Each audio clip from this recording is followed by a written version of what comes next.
Assalamualaikum warahmatullahi wabarakatuh. Perkenalkan, saya Rana Sultanah Ridwan dengan NIM 210705028. Pada kesempatan ini saya akan mempresentasikan kepada kalian semua mengenai parallel processing. Adapun tugas video ini dibuat untuk memenuhi salah satu tugas pada mata kuliah komputasi berkelanjutan. Adapun konten atau pembahasan pada presentasi kali ini terbagi menjadi 3. Yang pertama parallel processing, yang kedua MPE, dan yang ketiga Hadoop. Serta kita akan mengintegrasikannya dalam praktek nanti parallel processing dengan menggunakan MPE dan Hadoop.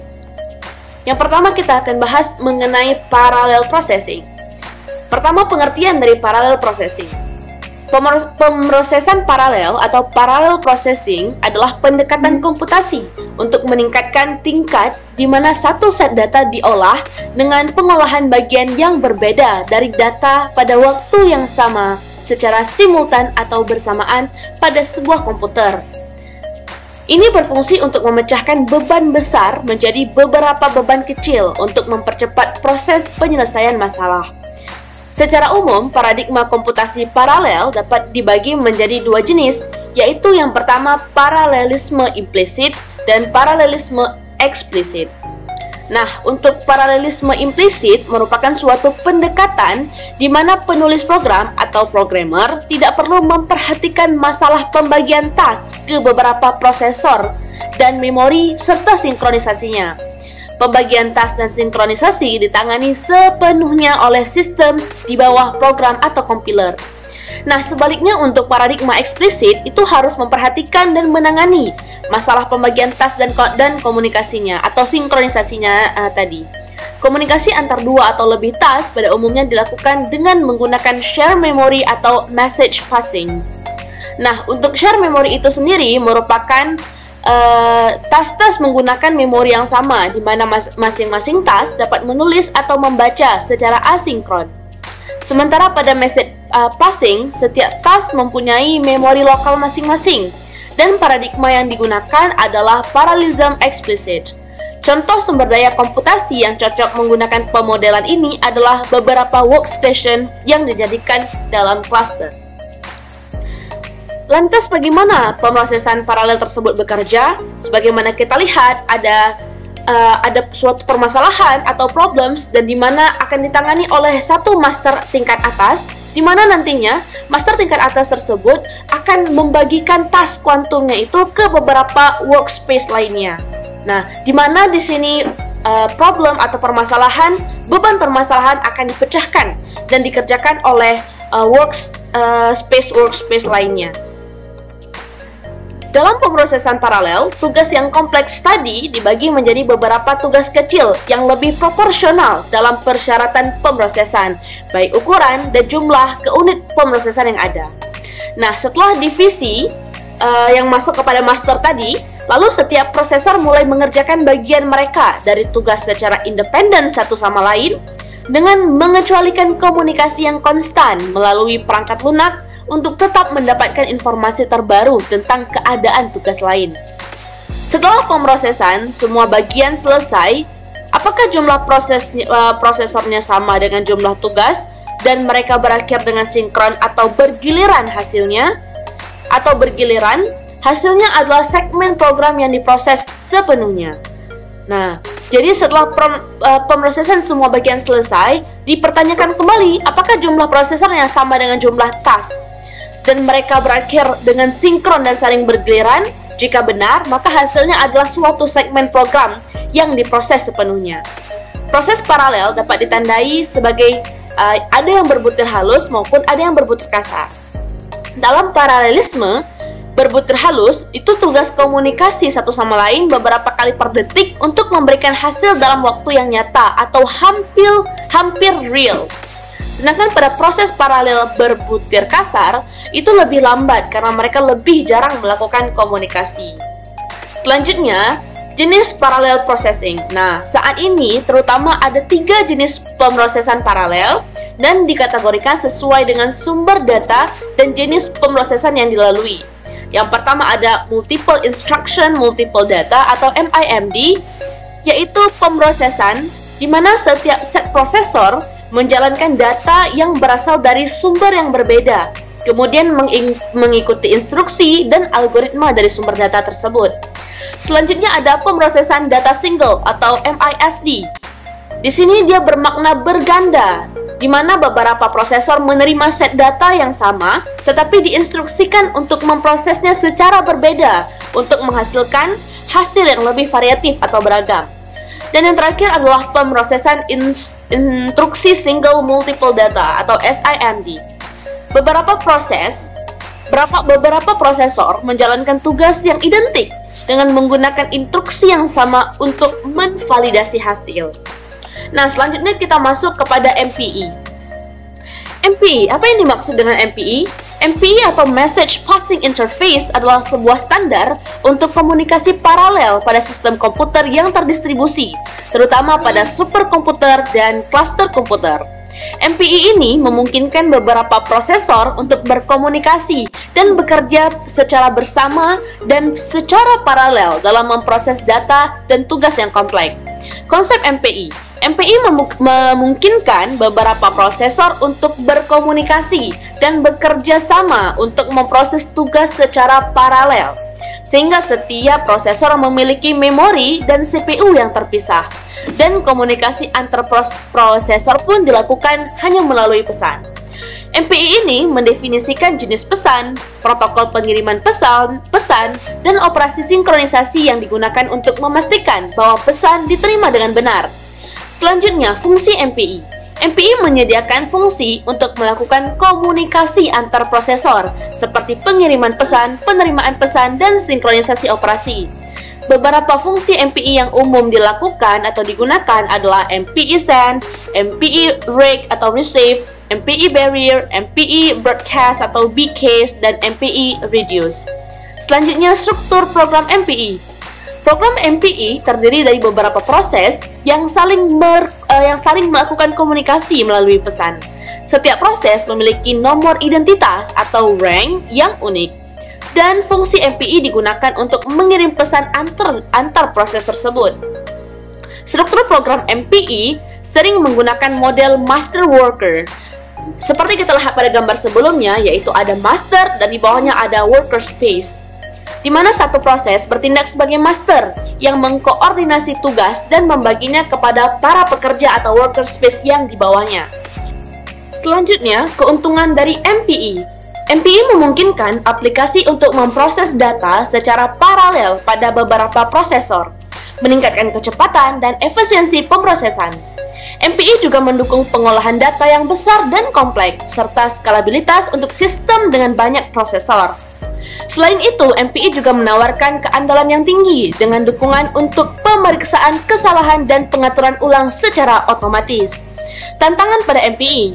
Implementasi MPE dapat menjadi rumit karena koordinasi antara prosesor yang terlibat dalam pemrosesan data.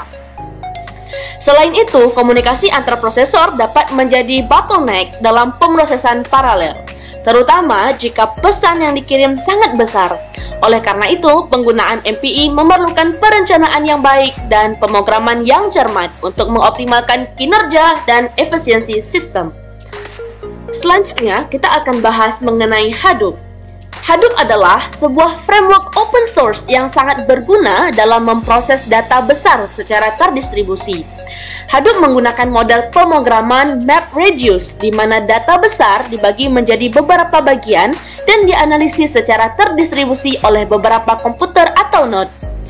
Dalam lingkungan paralel multiprocessing, Hadoop dapat digunakan untuk memproses data secara terdistribusi pada banyak node atau prosesor secara bersamaan. Dalam Hadoop terdapat dua jenis utama, yaitu map dan reduce. Proses map bertanggung jawab untuk memproses data input dan memetakan setiap input ke pasangan key value. Sedangkan proses reduce kemudian akan bertanggung jawab untuk memproses setiap pasangan key dan value dan menghasilkan output yang diinginkan. Ketika data dibagi menjadi beberapa bagian, setiap bagian data tersebut kemudian diambil oleh setiap node dan diproses secara terdistribusi oleh setiap node tersebut. Dalam lingkungan paralel multiprocessing, ini memungkinkan untuk memproses data dengan lebih cepat dan efisien dibandingkan dengan memproses data secara serial. Selain itu, Hadoop juga memiliki fitur untuk melakukan replikasi data, sehingga jika ada salah satu node yang rusak, data masih dapat diproses oleh node atau prosesor lainnya. Hal ini untuk memastikan ketersediaan data dan pengolahan data yang lebih cepat dan efisien. Namun, penggunaan Hadoop dalam lingkungan paralel multiprocessing juga memerlukan pemahaman yang baik tentang sistem paralel dan pemrograman paralel tersebut. Para pengembang perlu memahami bagaimana mengoptimalkan performa sistem dan mengatasi masalah keamanan data yang mungkin saja terjadi pada lingkungan terdistribusi. Sehingga dapat kita simpulkan, Hadoop dapat digunakan untuk memproses data secara terdistribusi pada lingkungan paralel multiprocessing dengan efisien dan cepat. Namun, hal ini memerlukan pemahaman yang sangat matang mengenai sistem paralel dan juga pemrograman paralel. Selanjutnya, integrasi MPE dan Hadoop pada parallel processing. Nah, salah satu teknologi yang populer yang digunakan untuk parallel processing adalah MPE atau Message Passing Interface dan juga Hadoop. MPE digunakan pada komputer paralel untuk memungkinkan beberapa prosesor berkomunikasi dan bekerja sama. Sementara Hadoop tersebut merupakan suatu platform pemrosesan data terdistribusi yang dirancang untuk memproses data secara paralel pada jaringan komputer yang luas. MPE dan Hadoop adalah teknologi yang digunakan untuk memproses data secara paralel. MPE adalah sebuah standar untuk melakukan komunikasi dan koordinasi antar proses pada sebuah sistem komputer paralel. Dengan menggunakan MPE, para pengembang dapat membuat program yang berjalan secara paralel di dalam sebuah sistem yang terdiri dari beberapa prosesor atau node. Sementara itu, Hadoop adalah sebuah platform open source yang digunakan untuk memproses data besar tersebut secara terdistribusi. Nah, Hadoop ini memanfaatkan model pemrograman yang MapReduce, di mana sudah kita jelaskan sebelumnya. Data dibagi menjadi beberapa bagian dan kemudian dianalisis secara terdistribusi oleh beberapa komputer. Kedua teknologi ini dapat digunakan secara bersamaan untuk memproses data besar secara paralel. MPE dapat digunakan untuk melakukan komunikasi antar proses pada level rendah, sedangkan Hadoop dapat digunakan untuk melakukan analisis data pada level yang lebih tinggi. Dalam MPE, para pengembang dapat menulis program yang berjalan pada beberapa prosesor dan saling berkomunikasi melalui pesan.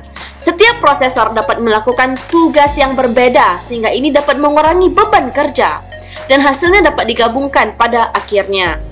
Dalam Hadoop, data besar dibagi menjadi beberapa bagian dan dianalisis oleh beberapa komputer secara terdistribusi. Hadoop ini memiliki fitur untuk melakukan replikasi data, sehingga ada salah satu komputer yang rusak, data masih dapat diproses oleh komputer lainnya. Jadi terjadilah proses saling backup. Kedua teknologi ini dapat membantu para pengembang untuk memproses data besar dengan lebih cepat dan efisien. Namun, untuk menggunakan kedua teknologi ini, para pengembang perlu memiliki pengetahuan yang cukup tentang sistem paralel dan pemrograman paralel. MPE digunakan untuk memungkinkan beberapa prosesor untuk berkomunikasi dan bekerja secara paralel dalam memproses data dan tugas yang kompleks. Setiap prosesor memiliki memori dan CPU yang terpisah, dan komunikasi antar prosesor dilakukan melalui pesan. Makanya, MPE ini sangat cocok digunakan pada sistem komputer terdistribusi, seperti klaster komputer dan superkomputer. Sementara Hadoop, yang merupakan platform pemrosesan data terdistribusi tersebut, dapat memproses data yang besar dan kompleks secara paralel. Karena Hadoop sendiri terdiri dari beberapa komponen, termasuk Hadoop Distributed File System atau HDFS yang digunakan untuk menyimpan dan mengelola data terdistribusi. Dan juga lainnya berupa MapReduce yang digunakan untuk memproses data secara paralel. Kedua teknologi ini dapat digunakan secara bersamaan untuk meningkatkan kinerja dan efisiensi sistem komputer paralel. MPE dapat digunakan untuk memungkinkan prosesor pada klaster komputer atau superkomputer untuk berkomunikasi dan bekerja sama dalam memproses tugas pemrosesan data yang lebih besar dan kompleks. Sedangkan Hadoop dapat digunakan untuk memproses data terdistribusi secara paralel pada klaster Hadoop. Nah, kita beralih kepada contoh penggunaan MPE dan Hadoop pada komputasi paralel. yaitu salah satunya pada analisis data besar seperti data genetik atau data dari sensor Internet of Things atau IoT. Dalam hal ini, MPI dapat digunakan untuk memungkinkan prosesor pada klaster komputer atau superkomputer untuk bekerja sama dalam memproses data yang besar dan kompleks. Sedangkan Hadoop digunakan untuk memproses data terdistribusi pada klaster Hadoop. Pada intinya, yang dapat kita simpulkan, MPI dan Hadoop keduanya dapat digunakan untuk meningkatkan kinerja dan efisiensi sistem komputer paralel. Pemilihan teknologi sangat tergantung pada kebutuhan pemrosesan data dan lingkungan sistem yang digunakan. Thanks for listening, semoga bermanfaat. Wassalamualaikum warahmatullahi wabarakatuh.